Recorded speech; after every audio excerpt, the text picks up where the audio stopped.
If you've ever set a SMART goal and gotten nowhere, this might be why.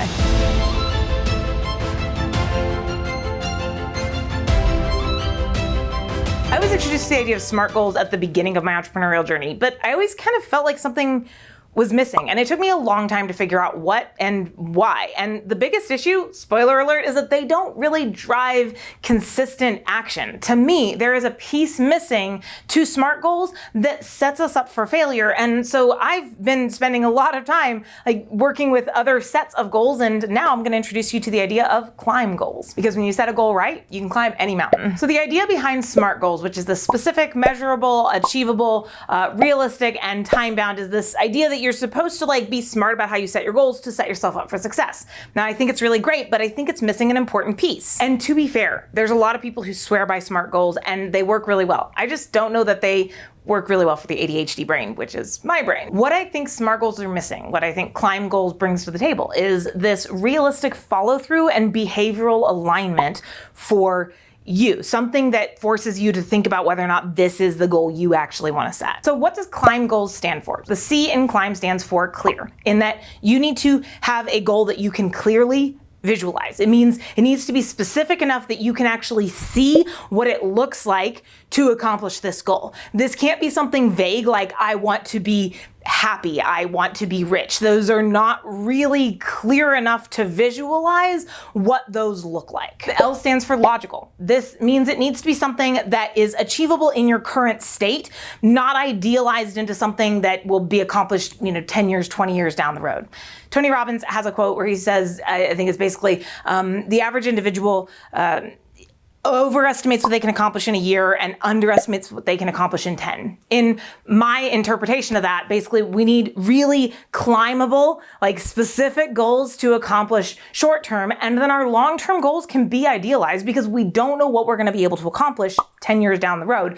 But if you're setting goals to get yourself climbing the mountain, moving forward, they need to be logical. They need to be achievable based on who you are in your current state, not something of I'm going to sell $30,000 worth of this product when you've sold none of it as of right this second. So I stands for integrated. Your goals need to integrate with everything else going on in your life. That is your lifestyle, your values, your existing commitments.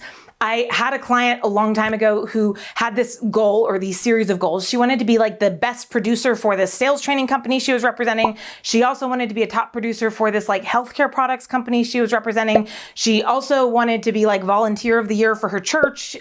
She also wanted to be the grandma who was available to pick up her kids from school and take them home and get them snacks and help them with homework and then make dinner for her daughter and her son-in-law every single day. But the problem was all of these goals were so scattered and pulling her in so many different directions, there was no way that any of them were actually integrated with each other. They may be aligned with her values, but they didn't align with her existing commitments. And so this is where you check and say, this is my goal. Is it integrated with what all I currently have going on? Number 4 is, of course, measurable, because our brains are really good about convincing ourselves we didn't achieve something, or that we did achieve it, but it didn't actually matter. So put a number in there, something very clear that you can tell you hit that goal. Right? This is, I want to make 20 phone calls. This is, I want to fit into this pair of pants, right? Maybe you have a pair of pants that you have been wanting to fit into that is maybe 2 sizes away from where you are today. So it's definitely clear enough to visualize. It's definitely logical. It's achievable in your current state. It's only 2 sizes away from where you are today. It's integrated, I'm assuming, with your lifestyle, your values, your existing commitments. You have space to say, I'm going to work on achieving these pair of pants, right? And now you have measurable as well, because you say, hey, it's 2 sizes down. I'm going to fit back into this pair of pants. Now, the last one is B, and this is behavioral. This is the one that I think most goal setting processes are missing. This is where you look at your climb goal and you say, is this tied to behaviors that I'm willing to repeat consistently, that I'm willing to take action on?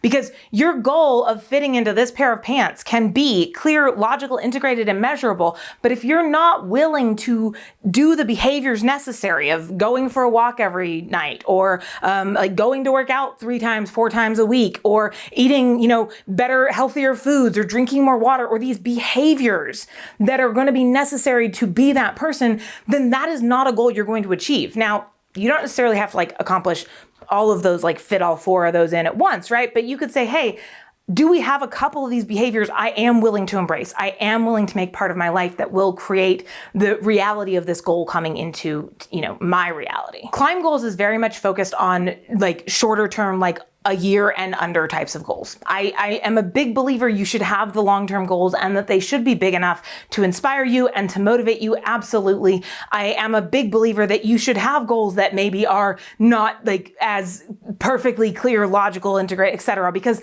they are built on you accomplishing other milestones, other stepping stones, right? But I also believe that a lot of times, especially for ADHD-ers, which again, I am, it can be really overwhelming to set that. And then because we're missing that tie to our behavior, we are oftentimes missing the final step that is necessary to take this goal from idea into reality. If you're curious and you want to dig into it a little bit more, there's a lot of research and neuroscience behind repetition, cues, and behavioral consistency. But if you will, at the very least, just start clinging to this idea of behavior, you will find it makes a massive difference in how you approach setting your goals. Because when it's tied to, am I willing to do the behavior necessary to make this happen?